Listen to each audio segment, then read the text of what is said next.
Las construcciones coloniales pasaron todo tipo de pruebas, siendo la de los puentes la única que no mostraron su magnífico esplendor de una manera vigente hasta nuestros días. Fue entonces la madera la que tomó el lugar del ladrillo y la tapia y aportó con belleza e intrepidez a los fines de la comunicación vial en la República Dominicana. Por doquier podemos ver que al lado de un puente en las modernas carreteras, a una distancia no muy lejana, está situado en estado deplorable las bases de lo que fue un puente con características inferiores y en la mayoría de los casos los vestigios de algún puente de madera. Aún hoy, en la sección Los Puentes, camino de la carretera Moca-Jamao, provincia Espaillat, podemos ver el único puente de madera por donde pueden pasar vehículos y que todavía se conserva como aquellos antiguos puentes sobre los ríos Nizao, Yaque del Sur, Camu o Nisibón. Los puentes de madera existieron aquí hasta el año 1960 en gran cantidad y por el año 1966-67 la agencia, el AID norteamericano, puso en concurso con su financiamiento de ellos, a través de la Secretaría de Obras Públicas, se concursó cambiar toda la superestructura de esos puentes de madera por puentes de concreto. Los puentes de madera siempre han planteado un problema y es el de durabilidad. El material se deteriora mucho más rápido que otros y el paso del tiempo se torna muy implacable, mucho más en un país como el nuestro con un clima tan cambiante y caprichoso. Los puentes de madera y los primeros metálicos llegados al país eran deficientes, colapsaban con cada crecida. La ingeniería civil estaba en su proceso evolutivo y los recursos de los cuales disponía el país no le permitía, entrado el último cuarto del siglo XIX, hacer grandes inversiones. Fue, sin embargo, la idea del ferrocarril la que incorporó una revolución en la construcción de puentes. La primera vez que se habló de ferrocarril para la República Dominicana fue en la década de 1850. La construcción de los ferrocarriles definitivamente significó algo especial, casi mágico, en las mentes de los ibaeños de ese tiempo. Fue la necesidad del progreso en el comercio la que indicó y promovió la urgencia de negociar y buscar medios de transporte que agilizaran la comercialización en sentido general.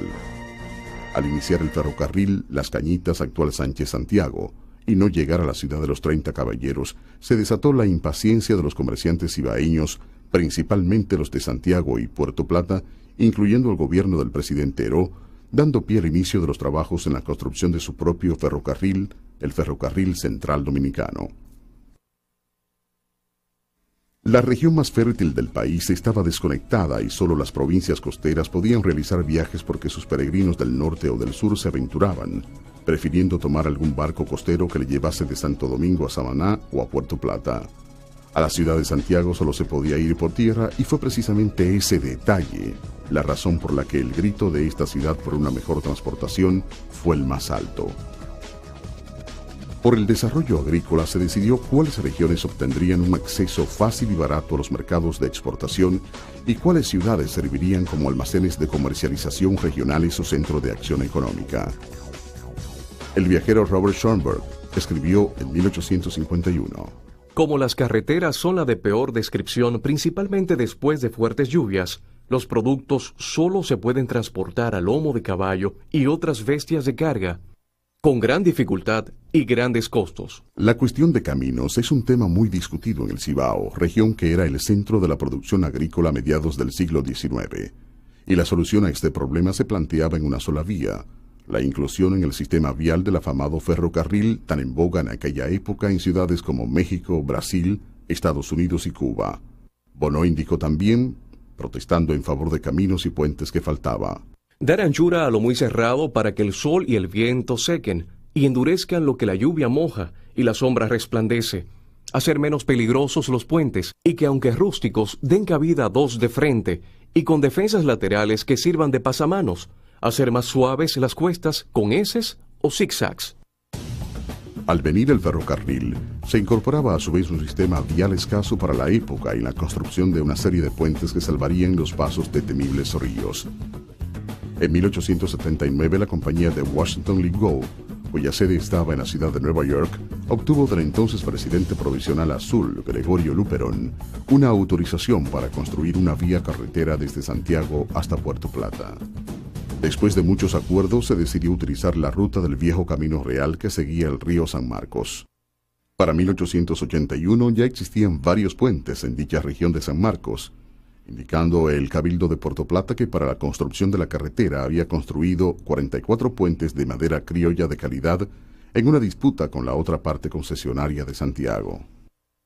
Al señor Washington Legault, después que demostró que su carretera empeoraba cada vez que llovía, quedó sin efecto su acuerdo, negociando nueva vez con Alexander Baird, quien construyó para el ferrocarril algunos puentes de hierro. Después de innumerables convenios y concesiones por parte del ferrocarril Puerto Plata-Santiago, se contrató una empresa holandesa, Western Dorp, a cargo del muy mercantil negociante Cornelius van Dextenboom, quien puso en marcha el segmento de Puerto Plata-Baja Bonico. A diferencia del ferrocarril Sánchez-Santiago, que presentaba muchos problemas en la construcción de su vía de orden cenagoso, las dificultades del ferrocarril Puerto Plata-Santiago se debían al aspecto montañoso.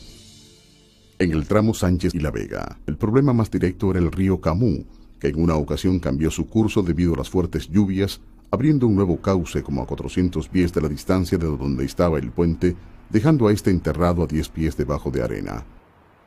En las corrientes más profundas del río Camú se requerían puentes especialmente apropiados. Estos eran importados en piezas desde Europa, traídos a su lugar de destino en esos mismos carruajes y armados allí mismo bajo la supervisión de ingenieros ingleses.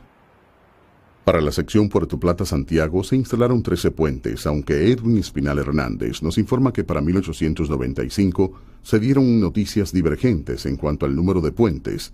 Se decía que entre el túnel y Santiago se construirían 29 puentes, pero la realidad es que se construyeron en San Marcos, La Sabana, La Agüita, Barrabás, Baja Bonico, Tres Emperes, Higüero, Cañada de Guanábano, Guanábano, Las Lavas, Arenquillo, Quinigua, Jacagua y Burabito. Esto a su vez permitió el gran desarrollo de los puentes en el siglo XX. En San Marcos había ya quedado colocado un puente el día 3 de octubre del año 1891, el cual era un imponente armazón de hierro, con una luz de 30 metros que se apoyaba en sólidos estribos de mampostería, de cimiento romano con excelente calidad. El puente de San Marcos era quizás uno de los más destacados. Todos los puentes fueron construidos en hierro, diseñados en Europa y traídos a Puerto Plata en barcos desarmados. En el tramo que construye la segunda compañía de Baja Bonico Santiago existieron 13 puentes. El más majestuoso de los puentes era el de Baja Bonico. Tenía 50 metros de longitud y 40 pies de alto, pero por desgracia, como casi todo en nuestra isla, fue víctima de saqueos a medida que las guerras civiles tomaban fuerza. De hecho, fue destruido en 1914, impidiendo el paso del ferrocarril por aproximadamente 2 meses. Este puente llegó en buenas condiciones hasta el 1968, año en que una crecida del río le socavó las estructuras hechas de cimiento romano, destruyendo por completo su armazón. Los habitantes de Baja Bonico aún recuerdan el agudo silbido del tren pasando imperenne por aquel legendario puente. Los puentes fueron construidos entre 1895 y 1896 en tiempos récord. Solo quizás el de Jacagua tuvo algunos problemas porque faltaron algunos remaches que posteriormente se fundieron en el propio país para dar término a su construcción. Y todos estos puentes en hierro fueron después trasladados a los ingenios azucareros durante la época de Trujillo, en los años 50, al igual que la estación del ferrocarril que existía en Santiago. Los puentes se construyeron sobre bases prefabricadas importadas, hechas de cimiento romano. Algunos estaban hechos completamente de hierro, forjados en talleres de fama. Los cimientos sobre el río Mameyes tenían una longitud de 12 metros. Las nuevas fundaciones de San Marcos tenían una longitud de 30 metros. Todo fue importado, desde los segmentos de hierro, los remaches, las maquinarias para construirlos, el personal, todo. Aquí en el poblado de Barrabás podemos divisar el puente metálico aún en funcionamiento más antiguo de la República Dominicana. Su construcción fue realizada por la parte belga que estaba a cargo del segmento Puerto Plata-Baja Bonico en donde los ingenieros Ferret y Bogar fueron responsables de la construcción. Se concluyó su fabricación para el 6 de agosto del año 1892. Hoy, viejo y desgastado, sirve aún a este distante pueblo de Barrabás. Por aquí, hace mucho tiempo, pasaba el Ferrocarril Central Dominicano. Puentes Dominicanos, enlaces de mi patria.